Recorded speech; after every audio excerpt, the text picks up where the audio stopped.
2010ஆம் ஆண்டு. அப்போது திமுக ஆளுங்கட்சி, அம்மா அவர்கள் எதிர்க்கட்சி. ஒரு பெரிய மிரட்டல் விடுத்து அம்மா அவர்களுக்கு எதிராக மதுரை மாவட்டத்தில் பல இடங்களில் போஸ்டர் ஒட்டியிருந்தார்கள்.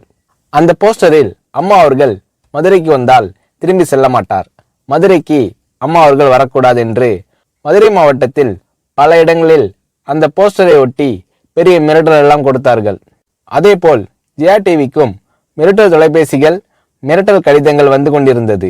ஜெயா டிவியின் செய்தி பிரிவினர் இந்த மிரட்டல்களை பற்றியெல்லாம் தியாகத்தலைவி சின்னம்மா அவர்களிடம் சொல்லி அம்மா அவர்களின் கவனத்திற்கு கொண்டு சென்றார்கள்.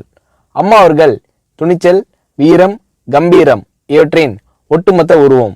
அதனால் புரட்சி தலைவி அம்மா அவர்கள், நான் மதுரைக்கு போய் தீருவேன், பொதுக்கூட்டத்தில் பேசியே தீருவேன், எது நடந்தாலும் எதிர்கொள்கிறேன் என்று சொல்கிறார்கள்.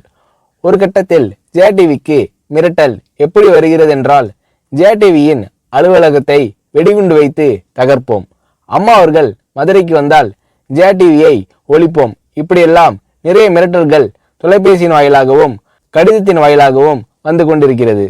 இந்த மிரட்டல்களை எல்லாம் கடந்து அம்மா அவர்கள் மதுரைக்கு சென்று பிரம்மாண்டமான பொதுக்கூட்டத்தில் லட்சக்கணக்கான மக்கள் மத்தியில் எழுச்சி உரையாற்றும் போது, ஒரு எதிர்க்கட்சியின் தலைவி என்ற முறையில் என்னை நீங்கள் மிரட்டுங்கள், ஒரு எதிர்க்கட்சியினை நான் நடத்துகிறேன் என்பதற்காக கழகத்தை மிரட்டுங்கள், ஜெயா டிவியை எதற்காக மிரட்டுகிறீர்கள், ஜெயா டிவியின் அலுவலகத்தை நீங்கள் தகர்ப்பீர்களா, ஜெயா டிவியை நீங்கள் ஒழித்து கட்டிவிடுவீர்களா, பார்க்கலாமா, ஜெயா டிவியை ஒழித்து கட்டிவிட்டால் என்னுடைய அரசியல் குரலை ஒழித்து விடலாம் என்று கனவு காண்கிறீர்களா?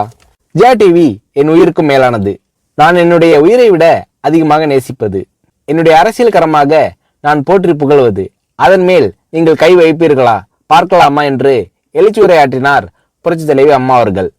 இப்படியெல்லாம் அம்மா அவர்களின் அன்புக்கும் மரியாதைக்கும் பாத்திரமாக ஜெயா டிவி இருந்தது.